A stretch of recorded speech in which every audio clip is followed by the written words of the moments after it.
Shantanu education চ্যানেলে তোমাদের সকলকেই স্বাগত জানাই। Swami Vivekananda merit cum means স্কলারশিপের স্ট্যাটাসটি কীভাবে চেক করতে হয় তোমরা অনেকেই কিন্তু কোশ্চেন করছিলে। তো তার জন্যই কিন্তু বিস্তারিত ভিডিওটি বানানো যে Swami Vivekananda merit cum means স্কলারশিপের স্ট্যাটাসটি তোমরা কীভাবে বাড়িতে বসে চেক করবে এবং কোন স্ট্যাটাসটি দেখালে তোমাদের টাকা কবে ব্যাঙ্ক অ্যাকাউন্টে ঢুকতে পারে, কোন স্ট্যাটাসের অর্থ কী এবং তোমাদের যাদের 2025-26 শিক্ষাবর্ষে আবেদন করেছো তাদের টাকাটি কবে ঢুকতে পারে, এই নিয়েই কিন্তু বিস্তারিত আলোচনা করতে চলেছি আজকের ভিডিওতে। যারা চ্যানেলটিকে এখনও পর্যন্ত সাবস্ক্রাইব করে রাখোনি তারা চ্যানেলটিকে সাবস্ক্রাইব করে রাখো, এই ধরনের আপডেট কিন্তু তোমরা সবার আগে পেয়ে যাবে। তো যেহেতু আমরা Swami Vivekananda merit cum means স্কলারশিপের স্ট্যাটাসটি আমরা কীভাবে চেক করতে হয় সেটা আমরা জানবো। তার জন্য আমরা সর্বপ্রথমে গুগল ব্রাউজারে আসবো এবং সেখানে লিখে সার্চ করব SVMCM বলে। এই SVMCM বলে লিখে সার্চ করার সাথে সাথেই আমাদের সামনে কিন্তু সরাসরি কারো সরাসরি পোর্টালটি লগ ইন হয়ে যাবে। আরও কারো যদি পোর্টালটি লগ ইন না হয় তারা svmcmwb.gov.in ক্লিক করে কিন্তু লগ ইন করে নিতে পারে। এবার এখানে আসার পর তোমরা দেখতে পাবে যে এখনও পর্যন্ত কিন্তু 25-26 শিক্ষাবর্ষেরই ফ্রেশ আবেদন বা নতুন আবেদন চলছে। সুতরাং যারা রিনিউয়াল করতে চাও 25-26-এ তাদেরই আবেদন চলছে। তো এই 25-26 শিক্ষাবর্ষে তোমরা কীভাবে অ্যাপ্লিকেশন লগ ইন করবে, তার জন্য তোমরা এই অ্যাপ্লিকেশন লগ ইনের উপর ক্লিক করবে। লগ ইন করার পর তোমরা তোমাদের অ্যাপ্লিকেশন আইডির জায়গায় আইডি বসাবে, পাসওয়ার্ডের জায়গায় পাসওয়ার্ড বসাবে এবং সিকিউরিটি কোডের জায়গায় সিকিউরিটি কোড বসাবে। এবার মনে করো কেউ এই পাসওয়ার্ড বা আইডি ভুলে গেল, তাহলে তারা কি করবে? তাহলে তাদের জন্য অপশান হচ্ছে ফরগেট আইডি বা পাসওয়ার্ড। এই ফরগেট আইডিটি প্রথমে তোমরা কীভাবে ফরগেট করবে সেটা দেখাই, তারপর তোমাদের পাসওয়ার্ডটিও ফরগেট করে দেখাবো। তো তার জন্য সর্বপ্রথম তোমাদের ফরগেট অ্যাপ্লিকেশন আইডি বা পাসওয়ার্ডের উপর ক্লিক করতে হবে। ফরগেট অ্যাপ্লিকেশন আইডি বা পাসওয়ার্ড ক্লিক করার পর এখানে লেখা দেখাবে যে বলছে এখানে সিলেক্ট হোয়াট টু রিট্রিভ। তো এখানে তোমাদের প্লিজ সিলেক্টের অপশনের উপর ক্লিক করতে হবে, অর্থাৎ আমরা কি ফরগেট করতে চাই সেটাও কিন্তু আমাদের জিজ্ঞাসা করছে। যেহেতু আমরা অ্যাপ্লিকেশন আইডি প্রথমে ফরগেট করব, তাই আমরা অ্যাপ্লিকেশন আইডির উপরেই কিন্তু প্রথমে ক্লিক করে দেবো। তো অ্যাপ্লিকেশন আইডির উপর ক্লিক করে দেওয়ার সাথে সাথেই এখানে একটি নতুন ইন্টারফেস শো করবে যে প্রসিড বলে। এই প্রসিড অপশনে কিন্তু তারপর আমাদের ক্লিক করে দিতে হবে। প্রসিড অপশনে ক্লিক করে দেওয়ার সাথে সাথেই অ্যাপ্লিকেশন টাইপ চাইবে যে আমরা কি ধরনের আবেদন করেছিলাম, আমাদের মোবাইল নম্বর চাইবে এবং ক্যাপচাটি চাইবে। তো অ্যাপ্লিকেশন টাইপ, এই অ্যাপ্লিকেশন টাইপের জায়গায় কিন্তু বিভিন্ন ধরনের অ্যাপ্লিকেশন দেখা যাবে।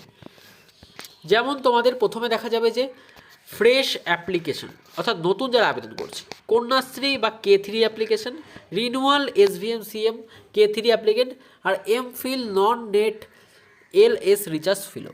তো আমরা যেহেতু যদি কেউ রিনিউয়াল করে থাকে করবে হচ্ছে রিনিউয়াল SVMCM K3। যদি কেউ কন্যাশ্রীতে আবেদন করে থাকে তখন তারা কন্যাশ্রী K3-তে করবে। ফ্রেশ অ্যাপ্লিকেশন করে থাকলে তারা কিন্তু ফ্রেশে ক্লিক করবে। তো আমরা যেহেতু রিনিউয়ালটা করব তাই আমরা রিনিউয়াল SVMCM K3 অ্যাপ্লিকেন্ট করব। এরপর মোবাইল নাম্বারের জায়গায় কিন্তু তোমরা তোমাদের মোবাইল নাম্বারটিকে বসিয়ে দেবে। তারপর ক্যাপচা কোড যেটি রয়েছে ক্যাপচা কোডের জায়গায় তোমাদের ক্যাপচা কোড বসিয়ে এই যেই প্রসিড অপশানটি আছে এই প্রসিড অপশানে ক্লিক করতে হবে। তো ক্যাপচা কোডটি বসানোর সাথে সাথেই কিন্তু মোবাইল নাম্বারে একটি ভেরিফাই ওটিপি পাঠাবে। সেই ওটিপিটা কিন্তু আগে তোমাদের দিয়ে ভেরিফাই করতে হবে, তারপর প্রসিড অপশানে ক্লিক করতে হবে। তো তোমরা প্রসিড অপশানে ক্লিক করার সাথে সাথেই তোমাদের কাছে এই রকম একটি ইন্টারফেস শো করবে যেখানে তোমাদের বলছে সাবমিট ওটিপি, অর্থাৎ তোমাদের পাঠানো নাম্বারে কিন্তু ওটিপিটা বসাতে হবে। ঠিক আছে, তো ওটিপিটা বসিয়ে দিলাম। বসিয়ে দেওয়ার পর যে ভেরিফাই অপশান তোমরা দেখতে পাচ্ছ এই ভেরিফাই অপশানে তোমাদের ভেরিফাই করতে হবে। ভেরিফাই করার সাথে সাথেই কিন্তু তোমাদের অ্যাপ্লিকেশান আইডি এবং অ্যাপ্লিকেশান নাম্বার, ঠিক আছে, সমস্ত কিছু কিন্তু এখানে চলে আসবে ওটিপি ভেরিফাই হয়ে। যে অ্যাপ্লিকেশান আইডি কী আছে, কার নামে আছে, ঠিক আছে, সমস্ত কিছু চলে আসে। এখান থেকে তোমরা কিন্তু অ্যাপ্লিকেশান আইডিটিকে চাইলে কপি করে নিতে পারো। তো অ্যাপ্লিকেশান আইডিটি কপি করে নেওয়ার পর তোমাদের অ্যাপ্লিকেশান আইডিটাও এবার ফরগেট হয়ে গেল। এবার তোমাদের ফরগেট করতে হবে, তোমরা রিনিউয়াল তোমাদের ফরগেট করতে হবে পাসওয়ার্ডটি। তোমরা যদি পাসওয়ার্ড ভুলে থাকো তখন হোমে চলে আসবে। আবার হোমে ক্লিক করার পর আবার সেম একই প্রসেস অ্যাপ্লিকেশান লগ ইনের পর আমরা ফরগেট অ্যাপ্লিকেন্ট আইডি বা পাসওয়ার্ডের উপর ক্লিক করব। এরপর কি আমরা ফরগেট করব সেটা চাইছি, তো আমরা পাসওয়ার্ড ফরগেট করবো তাই পাসওয়ার্ড সিলেক্ট করব। তারপর প্রসিড অপশানে ক্লিক করব। এই প্রসিড অপশানের উপর ক্লিক করার পর আবার সেম একই প্রসেসে চাইবে application type, application ID, mobile number এবং তোমাদের ক্যাপচা কোডটি সেম একইভাবে বসাতে হবে। তো অ্যাপ্লিকেশান আইডিরও কিন্তু আবার 4টে ভাগ থাকছে, যেখানে তোমরা পাচ্ছ fresh application, Kanyashree K3 application, renewal application আর এমফিল বা non NET LS research fellow. তো এখান থেকে যদি যেটা ফরগেট করতে হয়, ফ্রেশ করলে ফ্রেশ, কন্যাশ্রী করলে কন্যাশ্রী, রিনিউয়াল করলে রিনিউয়াল। যেহেতু আমি রিনিউয়াল করেছি তাই আমি রিনিউয়ালের উপর কিন্তু ক্লিক করব। তো রিনিউয়ালের উপর ক্লিক করার পর সেটা তো সিলেক্ট হয়ে গেল। এবার অ্যাপ্লিকেশন কিন্তু তোমরা কপি করে নিয়েছিলে, সুতরাং সেটিকে পেস্ট করে দেবে এখানে। তারপর মোবাইল নাম্বারের জায়গায় তোমরা তোমাদের মোবাইল নাম্বারটি বসাবে। মোবাইল নাম্বারটি বসানোর পর তোমাদের এখানে যেই ক্যাপচা কোডটি শো করছে এই ক্যাপচা কোডটিও তোমরা কিন্তু বসিয়ে দেবে। ক্যাপচা কোডটি বসানোর পর প্রসিড অপশানে ক্লিক করতে হবে। প্রসিড অপশানে ক্লিক করলেই নতুন একটি ইন্টারফেস তোমাদের সামনে ওপেন হবে, যেখানে তোমাদের রেজিস্টার করা ফোন নাম্বারে কিন্তু ওটিপি পাঠানো হবে। সেই ওটিপিটি কিন্তু তোমরা এখানে পেস্ট করে দেবে। পেস্ট করে দেওয়ার সাথে সাথেই কিন্তু এখানে ভেরিফাই অপশান চলে আসবে। ভেরিফাই অপশানে ক্লিক করলে কিন্তু ভেরিফাই হয়ে যাচ্ছে তোমাদের। এই ভেরিফাইটি হয়ে যাওয়ার পর তোমরা এখানে তোমাদের নিউ পাসওয়ার্ডের জায়গায় তোমরা তোমাদের নিউ পাসওয়ার্ডটি দিতে পারছো, এবং কনফার্ম নিউ পাসওয়ার্ডের জায়গায় সেই পাসওয়ার্ডটি আবার তোমাদের পুনরায় দিতে হবে। তারপর তোমাদের যে ক্যাপচা কোডটি আছে এই ক্যাপচা কোডটি দিয়ে কিন্তু এখানে বসাতে হবে। এরপর রিসেট পাসওয়ার্ডের উপর ক্লিক করে দিলেই কিন্তু তোমাদের পাসওয়ার্ডটি রিসেট হয়ে যাচ্ছে। পাসওয়ার্ডটি রিসেট হয়ে যাওয়ার পর কিন্তু তোমাদের এরকম লেখা শো করবে যে password has been successfully updated. এরপর তোমরা আবার তো হোম সেকশানে চলে আসবে। হোম সেকশানে আসার পর এবার কিন্তু তোমরা অ্যাপ্লিকেশন লগইনের উপর ক্লিক করবে। তো তোমাদের অ্যাপ্লিকেশন আইডিও পেয়ে গেলে, তোমরা পাসওয়ার্ডটিও পেয়ে গেলে। তো অ্যাপ্লিকেশন আইডি ও পাসওয়ার্ড দুটোই যেহেতু তোমরা পেয়ে গেছো, সুতরাং এবার অ্যাপ্লিকেশন আইডির জায়গায় তোমরা তোমাদের অ্যাপ্লিকেশন আইডিটি বসাবে, পাসওয়ার্ডের জায়গায় পাসওয়ার্ডটি বসাবে এবং সিকিউরিটি কোডের জায়গায় সিকিউরিটি কোডটি দেবে। এরপর ভ্যালিডেটের উপর যদি তোমরা ক্লিক করো তাহলে কিন্তু একটি নতুন মেসেজ শো করবে।